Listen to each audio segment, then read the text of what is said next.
오늘 말씀의 제목은 이렇습니다. 한번 따라 하실까요? 하나님께 드리는 예물의 축복과 예수 그리스도. 하나님께 드리는 예물의 축복과 예수 그리스도. 언젠가부터 제가 말씀을 시작할 때 질문을 하죠.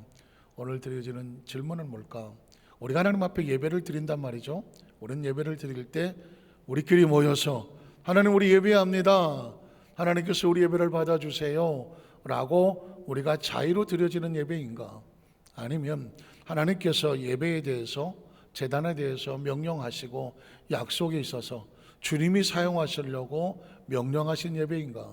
어떻게 생각하십니까?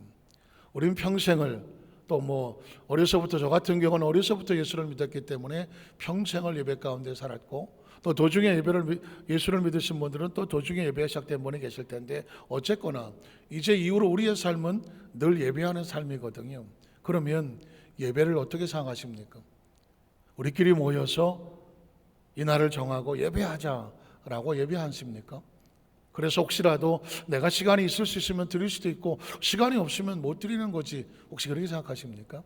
아니면 예배는 하나님께서 친히 명령하신 것이고, 예배에 하나님의 마음이 있고 눈물이 있고 하나님의 약속이 있고 하나님의 계획이 있고 하나님의 사용하시는 축복의 통로인 것을 확신하고 예배를 드리십니까? 우리는 이 시점에서 우리 예배와 예물에 대한 정확한 인식이 필요하죠. 성경에 보니까 예배는 명령이더라고요. 출애굽기 20장 22절로 24절에 보니까 야훼께서 모세에게 이르시되, 명령이죠. 하나님이 말씀하시면 명령입니다. 모세를 향하여 명령합니다. 그리고 이렇게 말합니다. 너는 이스라엘 자손에게 가서 이같이 전달해라.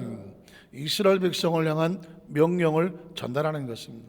그 다음 절에 보면 내가 하늘로부터 너희에게 말하는 것을 너희 스스로 보았으니 너희는 나를 비교서 은으로나 금으로나 너를 위하여 신상을 만들지 말라. 명령입니다.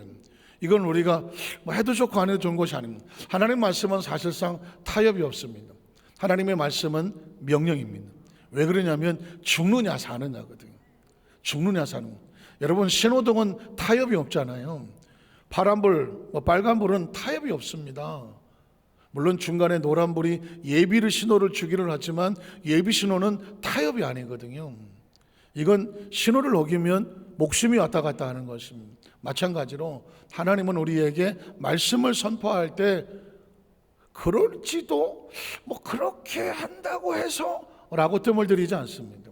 하나님 말씀은 정확하게 칼날과 같습니다. 왜냐하면 이건 중요한, 사느냐 죽느냐거든요. 그래서 만들지 말 것은 만들지 말라. 왜냐하면 말씀에 어긋나는 것은 바로 하나님과 단절이기 때문이죠. 그 다음 절을 보면 그래서 내게 토단을 쌓고 그 위에 내 양과 소로 내 번제와 화목제를 드려라는 명령이죠. 그래서 제단과 예배는 명령인 것입니다.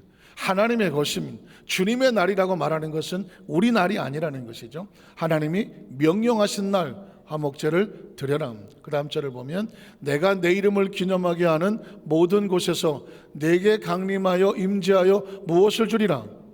복을 주리라. 이건 약속입니다. 이건 하나님의 약속도 단호합니다. 약속을 해놓고 기억이 나지 않는다. 내가 그런 말을 했던가? 그런 말은 없습니다. 하나님은 시건치 아니하시고 그는 신실하시다 라는 얘기는 딴 게 아닙니다. 말씀이 선포되고 약속하셨다면 약속은 반드시 지키시는 분이다. 이게 하나님 말씀이거든요. 그렇다면 오늘 우리는 예물은 어떤가요? 우리가 늘 평생에 예배의 삶을 사는 것처럼 우리는 하나님 앞에 나와서 예물을 드린단 말이죠. 그러면 예물이라고 하는 것도 우리가 하나님 앞에 나와서 우리끼리 이렇게 예물을 모았습니다, 하나님께서 받아주시겠습니까? 라고 타협하거나 우리가 건의하거나 하나님께 나아가서 설득하거나 요청하는 것일까? 아니면 예물은 하나님께서 당연하게 예배를 명령하셨던 것처럼 예물은 하나님의 명령인가? 그래서 예물 가운데 하나님의 약속이 있나, 계획이 있나, 통로가 있나, 목적이 있나, 굉장히 중요한 것이죠. 왜냐하면 우리는 늘 예물을 드리는 삶을 살기 때문에 정확한 예물에 대한 인식이 필요하죠. 성경에 보니까 출애굽기 25장 1절 이하에 예물을 명령하시더라고요. 야훼께서 모세에게 뭐 하시고 말씀하여 이르시되는, 다른 말로 바꾸면 뭐다? 명령이죠. 명령하고 이르시되, 그 다음 절을 보면 이스라엘 자손에게 드디어 실체가 나오죠. 뭐 해라? 명령하여 내게 예물을 가져오라 하고 있는, 예물은 하나님의 명령입니다. 가져오라 하고, 그 다음 절에 보면 기쁜 마음으로 명령을 들었는데 어떤 사람은 왜 내가 그래야 돼? 명령이 듣기 싫은 사람도 있는 거거든요. 마음에 안 맞는 사람도 있는 것이고, 난 뭐 그렇게 하기 싫어 라고 불복종하는 사람도 있는 것이죠. 그런데 하나님께서 말씀합니다. 내게 명령을 했는데 그 명령에 기쁜 마음으로 하나님 앞에 내리는 자가 내게 바치는 모든 것을 너희는 어떻게 해라? 받을지니라니. 제가 이따가 말씀드렸지만 굉장히 중요한 거더라고요. 예물은 사람의 영역이 아닌 거예요. 하나님이 명령하셨고 그 말씀의 기쁨을 가지고 드려지는 것은 그 예물을 드리는 자와 하나님과 관계 속에서 바쳐지는 것이니까 그것에 대해서 사람의 해석하지 말고 기쁨으로 받을 것이다. 그 다음 절에 보면 성경은 그래서 내가 그들 중에 거할 성소를, 그 예물을 가져오는 목적이 뭘까요? 하나님이 임재하시는 거룩한 처소 성소를 지을 것인데 그들이 누구를 해서 짓습니까? 나를 위하여 짓는다고. 하나님의 집은 누구의 목적입니까? 하나님의 목적이죠. 예수님을 구주로 믿으시면 아멘 하시기 바랍니다. 예배의 목적은 뭘까요? 예배의 목적은 하나님입니다.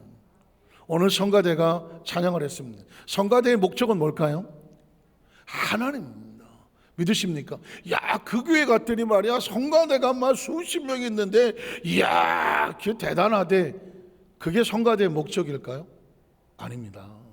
성가대의 목적은 하나님을 찬양함에 있습니다. 우리가 예배하고 성전의 목적도 하나님을 예배함에 있었습니다. 하나님을 예배함에 가리워진다고 하면 그건 예배가 아닙니다. 물론 이제 그런 조크가 있어요. 우리 성가대를 딱 마치고 났더니 어떤 분이 김 집사님, 오늘 김 집사님 목소리만 들렸어. 딴 사람은 하나도 안 들리더만. 우리 김 집사님 그 목소리가 은혜로워. 이게 뭘까요? 딴 사람은 하나도 안 들렸대. 김 집사님 소리만 들렸대. 성가대가 합창을 하는데 혼자만 들렸다? 좋은 소리는 아닌 것 같지만 이건 사람의 영역이 아닌 거예요. 성가대는 찬양을 하고 났을 때 누가 영광을 받으시더라? 하나님 영광을 받아요.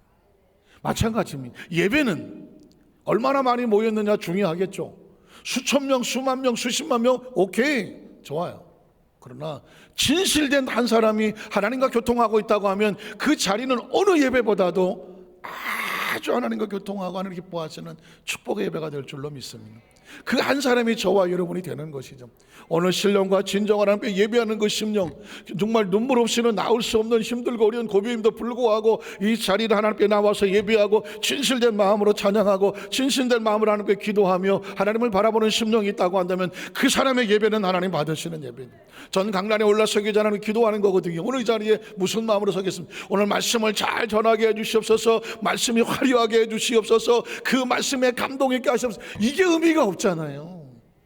영혼 한 사람 한 사람을 사랑하는 하나님의 마음이, 우리 성도들 한 사람 한 사람의 마음이 심령이 전달이 되어져서 그 심령 가운데 하나님이 지금 나에게 말씀하시는구나, 그 심령에 하나님의 음성이 들려지게 하여 주시옵소서. 하나님의 마음이 실려지게 하여 주시옵소서. 하나님의 위로가 임하게 하여 주시옵소서. 한 주간 지치고 힘들고 눈물 나고 힘들고 사람에게 시달린 얼마나 많은 아픔이 있겠어. 오늘 말씀 이 자리에서 하나님 말씀을 듣는 이 자리에 나도 모르게 하나님 주시는 위로와 소망이 임하게 하여 주시옵소서. 다시 소망이 생기고 희망이 생기고 다시 살아갈 수 있는 용기가 생기는 그 은혜가 임하게 하여 주시옵소서. 예배란 그런 것이 하나님의 마음이 쏟아지는 것이거든요. 하나님 마음이 임재하는 것이거든요. 믿으십니까? 오늘 시간에 하나님께서 우리에게 주시는 예배의 목적 그리고 예물이 그렇습니다.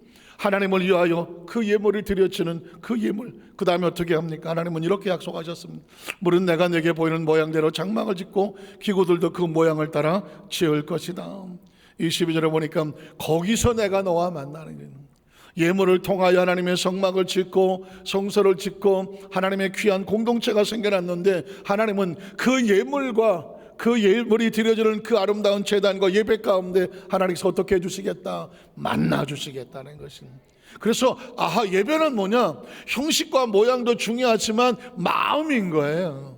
그 진정한 기쁨으로 드려지는 예물과 마음이 있는 곳에 내가 거기서 너를 만나고 그리고 속죄소 위에 곧 증거계 위에 언약계 위에 있는 그 성막에 있는 법궤를 말하는 거거든요. 법궤 그룹 사이에서 내가 이스라엘 자손을 위하여 내게 명령할 모든 일을 거기서 어떻게 한다? 너에게 다 인도하여 주고 가르쳐 주겠다는 것입니다.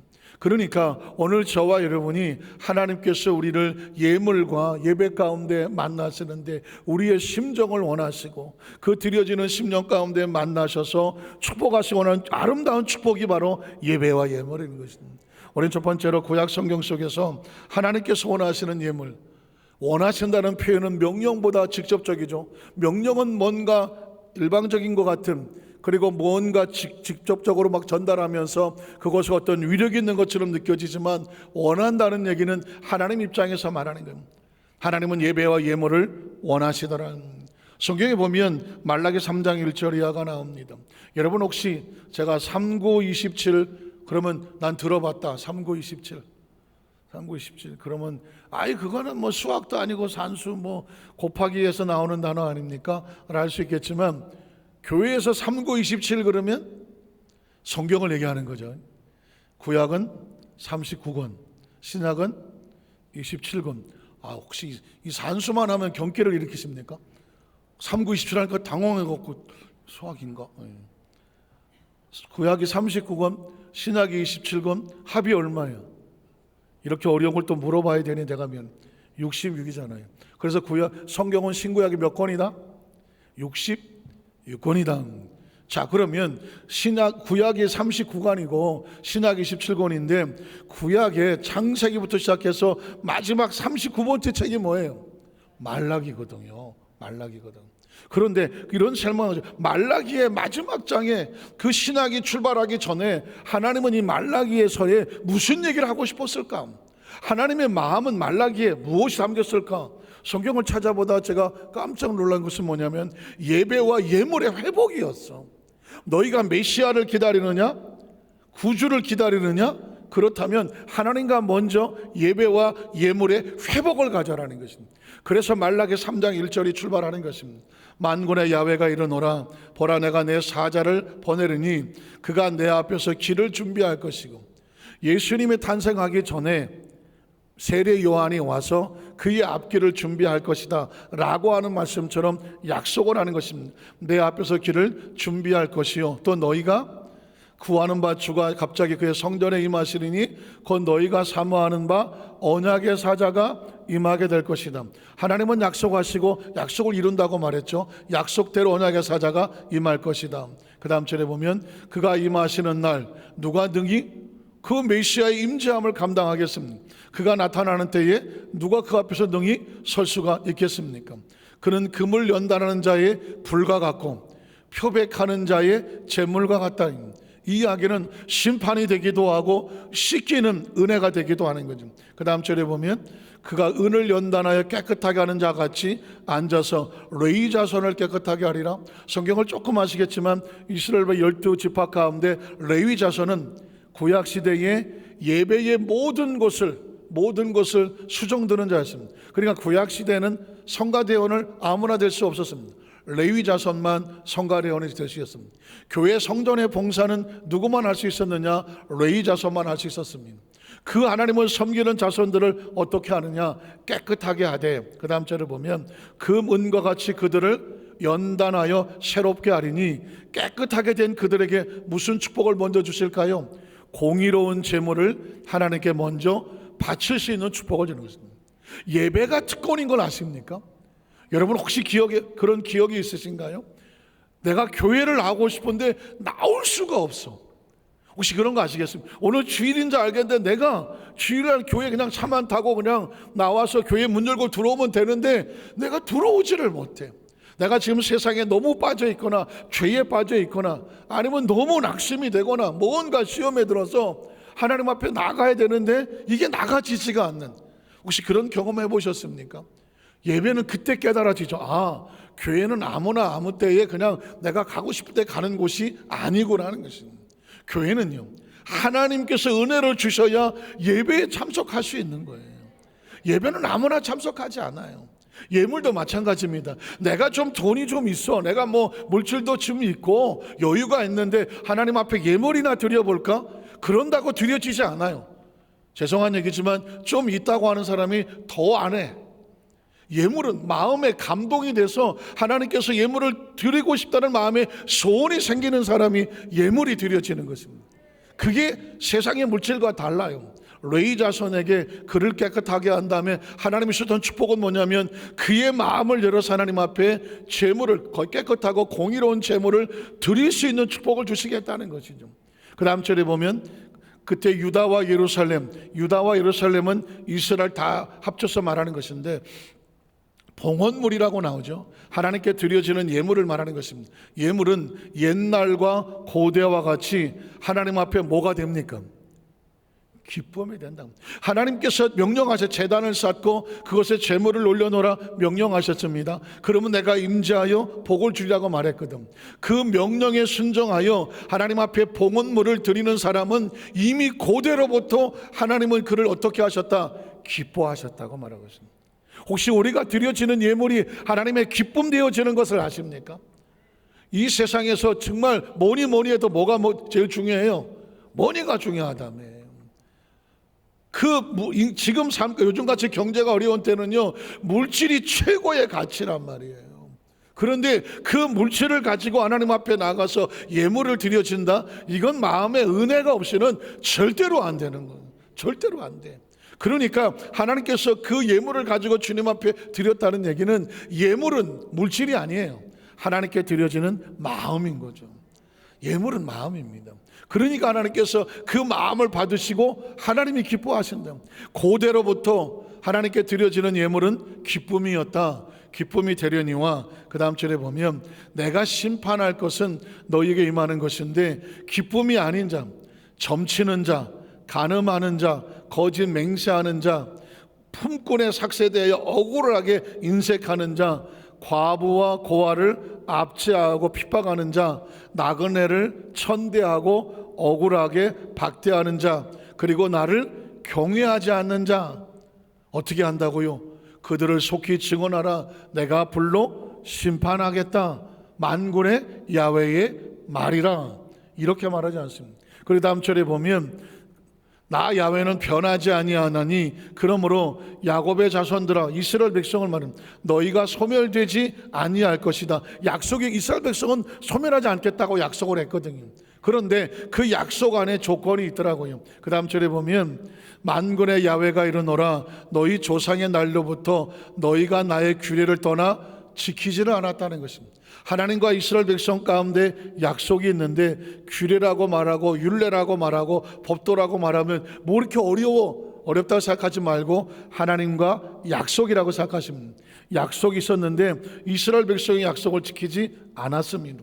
그 다음 절을 보면 그래서 그런즉 너 이스라엘 백성들아 어떻게 내게로 돌아와라. 내게로 돌아와라. 그리하면 나도 너희에게로 돌아가리라. 그랬더니 이스라엘 백성들이 뭐라고 말하냐면 너희가 이르기를 우리가 어떻게 돌아갑니까? 아니 우리가 언제 하나님 앞에 돌아서기라도 했습니까? 우리 여기 있지 않습니까? 하나님 앞에 늘 있는데 뭘 어떻게 돌아가라고 하는 겁니까? 라고 물었습니다. 그랬더니 그 다음 절에 보니까 사람이 어찌 하나님의 것을 도둑질하겠느냐. 하나님의 것이라는 것은 아까 제물이 되고 예물이 되는 것이죠. 봉헌물이 되는 것이거든요. 그 물질의 존재 자체가 하나님으로부터 와서 하나님 안에 있다가 하나님의 것은 하나님의 것으로 세상 것은 세상 거로 가는데 하나님의 것을 너희가 쓰고 싶지 않은 표현이지만 도둑질을 했다고 표현합니다. 너희가 지금 하나님으로부터 돌아섰다는 얘기는 등이 돌아섰다는 것이 아니라 하나님 앞에 멀쩡하게 서 있지만 하나님의 드려질 봉헌물과 11조가 하나님 앞에 드려지지 않았다는 것입니다. 그래서 너희가 도둑질을 했다고 말하는 것입니다. 그랬더니 이스라엘 백성들이 너희가 나의 것을 도둑질하고도 말하기를 우리가 언제 어떻게 주의 것을 도둑질해? 우리 그런 적 없습니다. 우린 여기 이 자리에 있습니다. 이렇게 말했다는 것이죠. 그랬더니 하나님께서 이는 곧 11조와 봉헌물이라고 말했습니다. 우리는 여기서 굉장히 중요한 것을 깨닫게 됩니다. 신앙이란 뭐냐?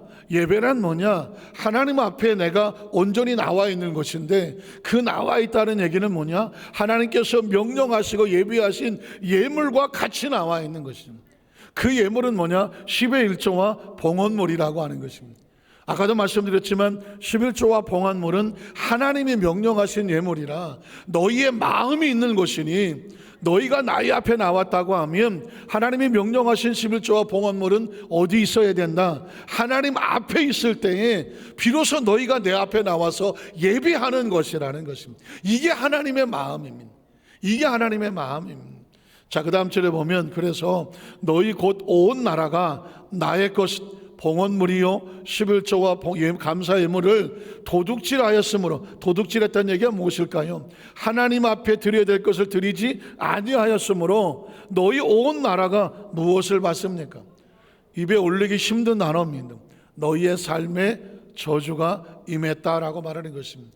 하나님은 그러므로 이스라엘 백성을 심판하고 싶어서 이런 얘기를 할까요? 하나님은 자기 백성을 심판하고 싶어서 이렇게 말하는 게 아닙니다. 그 다음 절에 보면, 만군의 야훼가 너희에게 이르노라, 너희의 온전한 11조라고 말하고, 11조란 딴 게 아닙니다. 여러분, 물질의 주인이 하나님이심을 고백하는 게 11조거든요. 주의 날이 왜 주의 날입니까? 오늘 주일 예배를 드린다는 얘기는 내 생명의 주인이 누구입니다? 하나님이란 뜻이에요. 이 주일은 날이잖아요. 날은 시간입니다. 근데 이 시간의 주인은 하나님입니다. 이걸 고백하는 사람이, 이게 주의 날을 나오는 거예요. 그래서 내 생명의 주인이 하나님인 것을 고백합니다. 주의 날은 주님의 날이기 때문에 이 생명을 주의 성전에 나와서 예배합니다. 이게 신앙 고백이거든요. 11조도 마찬가지입니다. 물질의 주인이 누구이다? 하나님이십니다. 하나님께서 나에게 일용할 양식을 주셨고 그 일용할 양식으로 살아갑니다. 그러나 10분의 1은 하나님의 것이기 때문에 하나님의 것을 하나님께 올려드립니다. 이 한 주간 동안에도 우리의 삶 가운데 감사한 일이 많아서 감사 예물을 봉헌물로 드립니다. 이게 우리가 물질을 드리는 신앙의 고백이에요. 그래서 여러분, 11조와 봉헌물은 신앙 고백이지 물질이 아닌 겁니다. 그러나 하나님께서 우리에게 온전한 11조를 창고에 들여서 나의 집에, 하나님의 집에 양식이 있게 하고 그것으로 나를 테스트해 보라는 것이죠. 하나님이 명령을 하셨는데, 복이 있겠다고 명령하셨는데 시험하여 내가 하늘의 문을 열고, 축복의 근원이 하늘입니다. 하늘의 문을 열고 너희의 삶에 복을 쌓을 것이 없도록 부어지나 부어지지 않나 뭐 해봐라, 테스트 해봐라는 것입니다. 이 이야기는 뭐예요? 하나님이 그렇게 하시겠다는 이야기죠. 그 다음 절을 보면, 그래서 만군의 야훼가 이르노라, 내가 너희를 위하여 메뚜기를 금하여, 농사하는 사람에게 가장 치명적인 손상은 메뚜기 같은 재앙이 와서 한 번에 쓸어가 버리는 것입니다.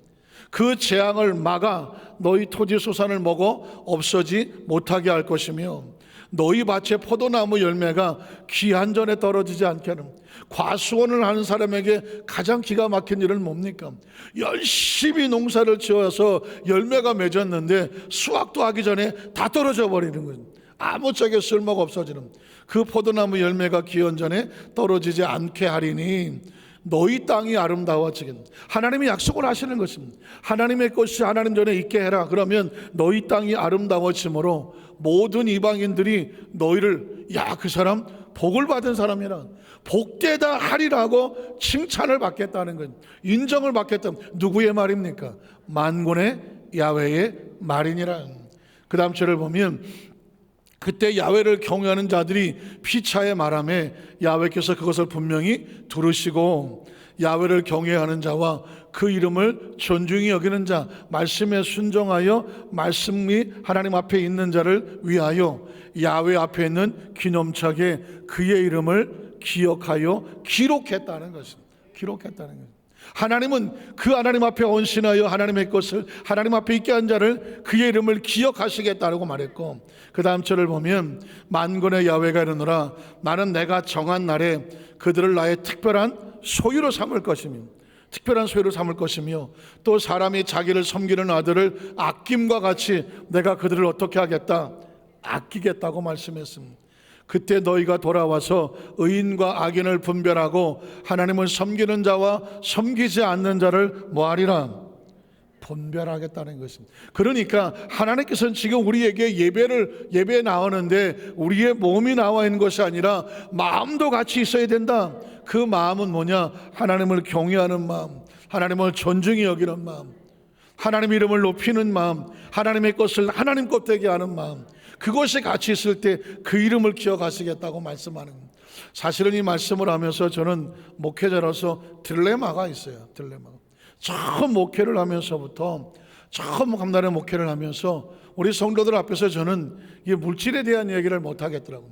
뭐 감사 예물을 드리십시오, 무슨 건축 헌금을 합니다, 또는 뭐 11조를 드리십시오, 이런 물질 얘기를 나는 못 하겠더라고요. 왜냐하면 제가 가지고 있는 치명적인 트라우마가 하나 있어서 그래요. 그 전에 제가 이제 고양시에서 목회를 할 때였는데 한 집에 신방을 갔습니다. 구역장입니다. 예전에 고양시, 지금은 뭐 아파트로 도배를 했습니다만은 예전에 뭐 90년대 중반 이럴 때만 하더라도 그냥 그 지역만 아파트가 있었지 능곡이나 화전이나 뭐 수색 뭐 이쪽 쪽으로는 거의 다 시골 호박밭이었습니다. 그런데 능곡의 한 집에 신방을 갔는데 젊은 구역장 부부가 있고 뭐 초등학교 다니는 여자아이들 딸이 둘이 있는 집이었습니다. 그 집에 신방을 갔는데 단칸방이에요. 예배를 드렸습니다. 예배를 드리고 기도 제목을 물었더니 남편이 지금 6개월째 직장에서 월급을 못 받고 있는, 단칸방에 사는 아이도 둘이나 있는데 6개월 동안 월급을 못 받으니 그 어떻게 살겠어? 진짜 근근히 사는 거죠. 남편도 오늘도 월급도 못 받는데 또 직장에 나갔다는 것입니다. 그리고 직장을 나가는 건 좋은데 이 6개월 동안 월급을 못 받다가 보니까 시험에 들어서 교회도 안 나오는 거죠. 마음에 희망이 없고 가장으로서 뭐 역할도 못하니까 이 마음에 낙심이 됐어요. 교회도 안 나오고 있다는. 그러니까 남편이 월급도 받아야 되고 직장도 뭐 잘 돼야 되고 신앙 회복돼서 교회도 나올 수 있게 기도해달라. 그래서 같이 예배를 드린 거거든요. 저도 마음이 무겁죠. 야, 그 어렵고 힘든 집인데. 그 예배를 마치고 나오면서 제 구두를 신고 이렇게 들어서는데 그 문에 그 피아노 위에 조그만 그 사진이 하나 있는데 보니까 가족 사진이 있어요. 가족 사진을 보는데 남편 얼굴이 있더라고요. 그 남편 얼굴을 보면서 제가 무슨 뭐 예언을 하거나 무슨 뭐 선지자적인 뭐가 있어서 미래를 보거나 뭐 그런 사람이 아닌데 그 사진을 보면서 갑자기 저도 모르게 하는 얘기예요. 남편의 얼굴을 보면서 집사님, 우리 박가 집사님 이번 주일날 교회 나오시겠구만. 이번 주일날 교회 나오시겠구만. 제가 그랬어요. 제가 무슨 뭐 사전에 계획한 것도 아니고 듣기 좋으라고 한 것도 아니고 뭐 이렇게 얘기하면 뭐 위로가 될까 그런 생각도 아니에요. 그냥 반사적으로 사진을 보면서 집사님, 남편 우리 집사님 주일날 교회 나오시겠네. 제가 그랬어요. 그랬더니 이 안 집사님도 깜짝 놀래죠. 뭐 설마 지금 6개월째 안 나오고 있는데. 그래서 그냥 아멘 한 거예요. 무슨 뭐 그렇게 대고 믿을 게 아니라 목사님 이렇게 말씀하시니 뭐라 그랬어? 아니야 뭐 그럴 수도 없잖아. 그래서 아멘. 나오면서도 내가 왜 이런 말을 했지? 근데 어쨌든 나왔어요. 그리고 이제 주일날이 됐는데 주일날 제가 그때는 뭐 7시, 9시, 11시 하루에 4번 주일날 4번 설교할 때인데 11시 예배를 마치고 오는데 그 집사님이 이렇게 사무실을 왔는데 목사님 우리 남편 나왔어요. 그러고 남편이 나왔대. 그래서 기도를 받으러 온 거예요. 어떻게 된 거냐 그랬더니 그날 저녁에 남편이 여전히 뭐 별로 표정도 안 좋고 그냥 어깨가 축 처져서 들어왔는데 아니 오늘 목사님이 신방을 오셨다. 신방을 왔는데 당신 사진 보더니 이번 주일날 교회 나오겠다고 하더라. 그러더니 그래? 뭐 별로 대꾸도 없고. 그래서 그냥 그런 줄 아는 거예요. 근데 주일날 아침에 일어나서 보니까 남편이 양복을 쫙 빼입고 어딜 나갔는지를 기다리고 있더랍니다. 오늘도 어디 나가? 그랬더니 교회 가야지. 교회 가야지. 나는 우리 감사 박수 오래 할까요? 네네. 아니 그 부인이 깜짝 놀래. 아 왜? 그랬더니 아니 목사님이 그러셨다며. 이번 주일날 내가 교회 나온다며. 근데 아침에 일어났는데 교회를 가고 싶더래. 교회를. 그래서 일어나셔서 옷을 싹 갈아입고 부인하고 교회를 가겠다 하고 나온 거예요. 그래서 교회를 오신 거예요. 그래서 제가 신기하잖아요. 같이 기도해 드렸어요. 그런데 기도했어요. 급한 건 6개월면 밀리는 월급 받아야 되는 거 아니에요. 또 기도를 해 드렸어요. 그 다음 몇 개월 지났나요? 목사님 오늘 기적이 일어났어요. 뭔 기적이 일어났냐 했더니 그 남편 회사가 또 갑자기 길도 열려지고 그 사장이 또 그 직원들 월급을 못 주니까 마음이 아파 여기저기 변통도 되고 하면서 그 자금이 확보가 됐대요. 그래서는 밀린 월급 6개월 7개월치를 받게 됐다는 거예요. 그게 또 감사하다고 왔어. 그것도 감사하네. 그래서 그것도 너무 감사하잖아요. 또 좀 몇 개월 지났다? 지났는데 이거는 감사할 일이 아니라 제가 고민할 일이 생겼어요. 그때 교회가 막 너무 많이 부흥돼 갖고 한 층을 더 사자 해서 건축원금을 할 때인데 이 지역자님이 사부 예배가 끝났는데 와서 목사님 제가 건축원금을 가져왔는데 목사님한테 기도 받으려고 왔어요. 그래서 밀린 월급도 받고 하셨다 감사한 겸 그래 건축원금 가져오셨나 보다라고 생각하고 예 알았습니다 하고 건축원금 이제 봉투를 받았는데 제가 눈을 의심했다니까. 이 공이 몇 개야 이거? 이게 10만 원 100만 원도 아닌 거야. 97년도쯤 되기에 1000만 원인 거예요. 1000만 원의 감사 그 건축원금을 가져온 거예요. 딱 보는 순간 가슴이 철렁하더라고. 내가 그 집을 신방을 안 했으면 이 집이 여유가 있고 넉넉해야 하나님의 은혜로 또 축복을 받아서 건축원금을 드리는구나 그냥 기도했을 거예요. 불과 그 몇 개월 전에 갔던 집이잖아. 남편도 6, 7개월 동안 월급도 못 받고 애 둘은 있고 단칸방 내가 뻔히 봤는데 근데 거기 무슨 1000만 원이 있어. 그래서 제가 물었습니다. 이걸 빠져나가려면 이게 남편이 아는 돈이냐 그랬더니 남편도 안 돼. 남편이 허락한 거래. 그럼 또 물어야지. 이 돈이 어떻게 생긴 돈이냐. 그랬더니 전세를 2,500만 원을 사는데 자기가 건축원금을 1,000만 원을 작정해 드리고 싶대. 남편하고 의논을 해서 1,500만 원짜리 저 화전 쪽으로 부록고로 지은 집으로 이사를 가면서 그 1,000만 원을 건축원금으로 가져왔다는 거예요. 눈물 안 나요? 제가 이런 건축원금은 없다. 하나님이 아무리 건축원금을 하며 하나님이 그것을 가져오라고 한다고 할지라도 집사님 제가 지나가면에 가는 그 집을 뻔히 봤는데 그 집에서 그 화전에 그 부록고로 지은 집 막 10개 막 있는 집 그리고 화장실도 없고 공중 수도꼭지 하는 집 화장실도 아침에 그 줄 서서 일렬로 서갖고 가서 하는 그런 집으로 간다는 거예요. 내가 담임 목사 입장에서 집사님의 마음은 알겠지만 이런 건축원금은 아닌 것 같다. 당장 빨리 가서 남편하고 얘기해서 취소해라. 그리고 건축원금도 네 집안의 형편에 맞게끔 드릴 수 있을 양만 드려라. 난 이건 못 받는다. 제가 왜 그랬을까? 왜냐하면 이건 아닌 것 같았어요. 그때 제가 굉장한 딜레마가 왔는데 내가 이런 성도를 자꾸 만나면 난 목회를 못 하겠다. 왜냐하면 이건 눈물 나서 받을 수가 있어야지. 2,500만 원짜리 전세를 사는 사람이 1,500짜리 가면 1,000만 원을 건축 이건 아니야.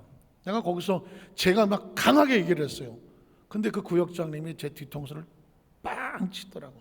목사님, 저희 부부는 작정하여 기도해서 가져온 거고요. 기쁨으로 가져온 거고요. 이건 목사님 드린 돈이 아닙니다.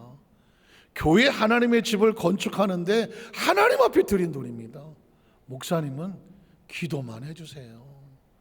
저는 제가 수십 년이 지난 거지만 제가 목회를 하면서 혹시라도 내 선입견이 하나님의 뜻을 가로막거나 하나님의 이 가정을 향하여 축복하시려고 하는 그 어떤 곳에 제 어줍지 않은 생각을 통해 판단을 통해 가로막을 뻔했었던 가슴 아픈 기억이기에 제가 리마인드를 하는 거예요. 그때 저는 충격받았습니다. 더 이상 할 말이 없었어요. 알았습니다.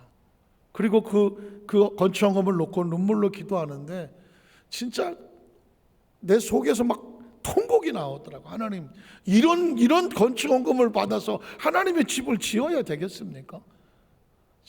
왜 젊은 진짜 30대 아마 중반이라 그런 기도를 한 것 같아요. 이 돈 많고 넉넉한 사람도 많은데 2,500 사는 사람이 전세 1,500으로 가면 1,000만 원 드려야 되겠냐고, 이게 건축원금이냐고 막 따지듯이 하면서. 그러나 하나님 앞에 드린다고 한 예물이니 눈물로 하나님 축복합니다. 하나님이 귀한 가정에 형편과 처지를 주께서 아시고 하나님의 계획을 작정하시는 뜻이 이루어지게 하여 주시옵소서. 진짜 눈물로 기도하고 난 평생에 그날을 안 잊어버릴 겁니다. 그런데